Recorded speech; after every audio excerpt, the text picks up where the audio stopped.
Don't make the mistake I did. I knew I was going to retire, but I didn't really know what was next. How about practicing retirement? Here's how I thought I practiced retirement and some ideas for you that you can use to practice retirement, whether you are a leader of a company, a boss, a CEO, or you have worked in an industrial field or a different field, and this is how I practiced retirement. Do you take work home at night? If you take work home at night, how can you stop doing that before you retire? And I'm talking a year before you retire. If you've spent your whole career working from work and then bringing it home, what are you going to do in the evenings when there's no more work to do? When I became a lame duck principal after we got past the first couple of months, and I realized that all of the extra things that I had done and all of the crafts and projects and appreciation gifts that I spent my nights and weekends making really weren't going to matter that much anymore. And people were a little bit more worried about who was going to replace me and what life was going to be like.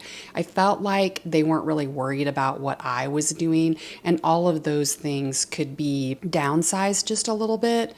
Then I didn't have to work from home. For a year, I wasn't doing those things at night, and it was really strange to have evenings, and I would think of it and I would want to do those things. I just had to force myself not to do those things, realizing I was spending money out of my own pocket, and it really wasn't having the effects that I was hoping that it would have. So I had to stop doing that. A year before I retired, I stopped doing work from home at night. What's that going to look like for you? If you're an overachiever or a hard worker, and I assume a lot of us are, if we're able to retire, we've done some things in our life that are a little extra. And when I've always had the summers off, but I've always worked in the summers. Now, when I say I had the summers off, I had about 4 to 6 weeks off in the summer, depending on whether or not I did summer school. So let's just say I had 6 weeks off in the summer. My 2 summers before I retired, mentally, I tried not to work during those summers, and I tried to pretend that I was retired. So how was I going to fill my day? Now for me it's a little bit different because I had two high school kids at the time, and they had a lot of things going on. But for those 6 weeks I didn't really have a schedule. I tried really hard to stay off all the principal forums and the principal Facebook group that I created, to not have these ideas. I was an idea gerbil wheel. I just kept coming up with ideas. And in the summer, I would fixate on all the new things principals were doing, all the motivational things that were going on. Well, I had to shut that down. Or I didn't have to shut that down, but what was life going to be like when I wasn't doing that? Now, you could maybe extend your job. When you retire, maybe there's an extension of your job. You still work a couple of hours. You consult for your company. You're an expert in your job if you've done it for 30 years, and you can present and share your information with other people. However, that may not be your passion when you retire. And when I was finished, my passion for being a principal is kind of not there as much. I love teaching, and I love substitute teaching. It's just amazing to me, the joy that I find from that. I don't have to do the preparation. I don't have to do the lesson plans. I just get to enjoy the kids and enjoy the school environment. So in the summers, I had to let go and I had to find things to do that weren't job related for 6 weeks to see how I was going to do with that. Don't forget to like this video just so it will show up for other people. If you do like this video, if you really like this stuff and you want to be notified every time I come on, then you can subscribe to this channel and turn on the notifications.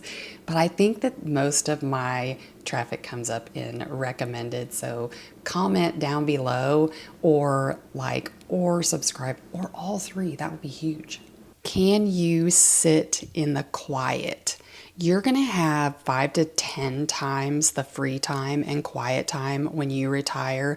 How do you handle that quiet time. Now, yeah, you can watch TV and you can have the radio on and you can listen to podcasts and you can go and go and go and do and do and do if that's what you want to do. But I don't feel like that lasts. I did that and went and went and went. I feel like sitting in the quiet is something that's like helped my soul. The decision fatigue and compassion fatigue. And if you don't know what compassion fatigue is, it's that you've dealt with so much over time, you just don't have it in you to feel sorry or have empathy for one other person. You're so exhausted from the things that happen. Like, how can one more thing happen? And you feel for people, but you're exhausted. The emotions are just overwhelming. Sitting in the quiet has been helping me just relax and not have those overwhelming feelings or have anxiety. I can just sit. Last night, I was just sitting out on my deck. I put these beautiful lights up on my deck at the beginning of the summer that are solar lights. And so at night, it just is so pretty out there. And I sat out there for a little bit, which was dumb because now I'm covered in mosquito bites. It's like October. Why am I covered in mosquito bites? Anyway, I just sat out there in the quiet and for probably like an hour. And it was amazing. And it just feels good. Your body just needs to detox and you need to deprogram yourself. Can you sit in the quiet? I love football season and having football on TV. Part of the reason for that is that both of my brothers played football. One played college football, and my dad always had football on TV. So there was always that noise. So when I have football on, it gives me that back at home feeling, but then I also just enjoy the sport. So think of it as quiet time. What are you going to do in the quiet time? Which leads me to talking about what if you've developed bad habits in your downtime or your quiet time? It's up to you to decide if these are bad habits or not, but if in your free time or when you get home from work, you've always sat down in the chair and had a drink, or you've mindlessly scrolled social media, or you binge watch television. When you're retired, you're going to have unlimited time to do those things. You're going to be able to binge watch all the shows that you want, and you're going to be able to scroll social media as much as you want. And I've done that, and I do that. I've just had to watch doing those things because they are not good for your mental health. Laying on the couch watching Netflix. I remember in COVID, I watched The Green Arrow. And I mean, I watched the whole thing. Like, it just got better and better and better. But that was like one time in my life and not consistent. When you're retired, it is going to last forever until you go back to work if that's what you choose to do. I knew COVID wasn't going to last forever. So if I wanted to binge watch The Green Arrow for a couple of weeks, that's no problem. But if you don't know what to do in your free time and you've developed bad habits, if you come home from work and you have a couple of beers or you have a glass of wine, I mean, that's up to you if that's fine.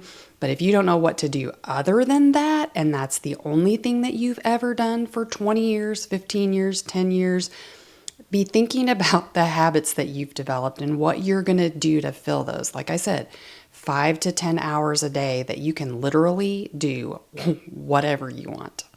Use your sick days or use your PTO days is what people call them. That's not ever what we called them. You're going to wish that you did. There's no reason to save them. Now, as teachers and principals, it's really hard to be gone from work, and I understand that. But there were times that I was sick and the world would have still turned, that I just needed to stay home and take care of myself. Well, when you're practicing retirement, take those days. Take a couple of those days in a row. What's it going to be like? Let your body relax. Let yourself have that downtime a little bit. Now, I was paid out for the sick days that I still had, so I did want to save mine because I knew how much I was going to get paid out.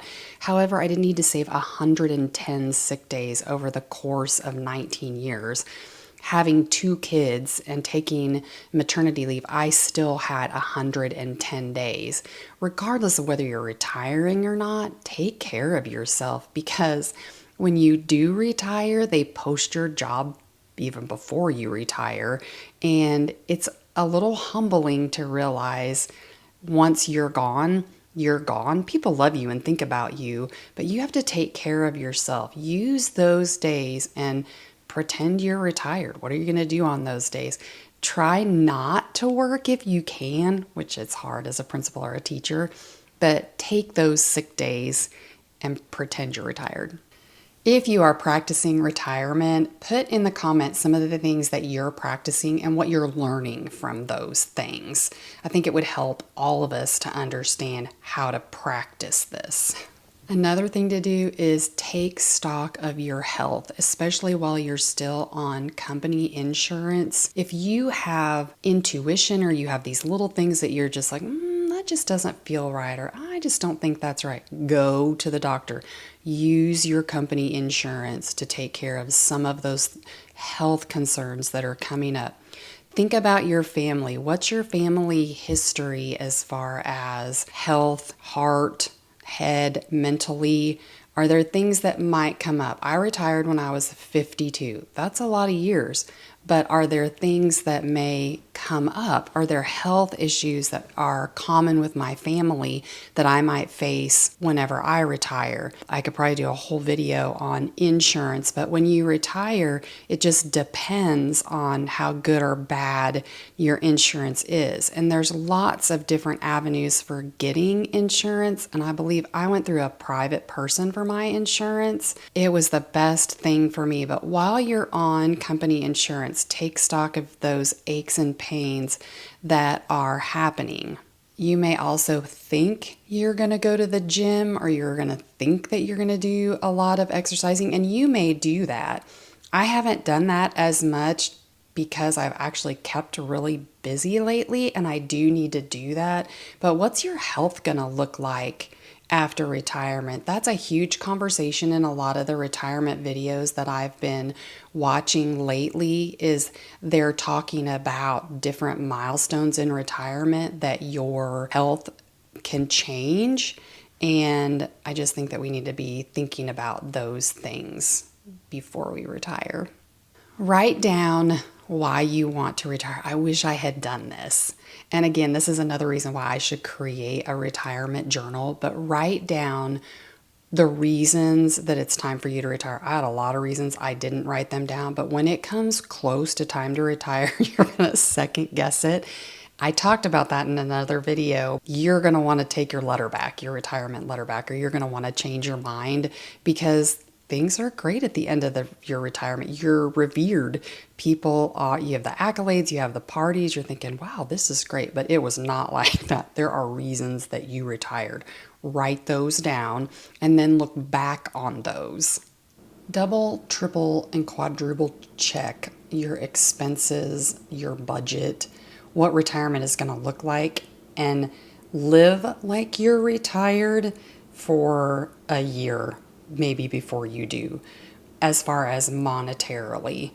If you have to give things up when you're retired, give them up before you retire so that you know how it feels. I made one huge financial mistake whenever I first retired that I didn't even think of it. I just wanted to retire. I just wanted to be done. That was taken care of. People in the comments have been giving a ton of advice. The majority of it is good. Some of it I don't understand. There was a comment, never.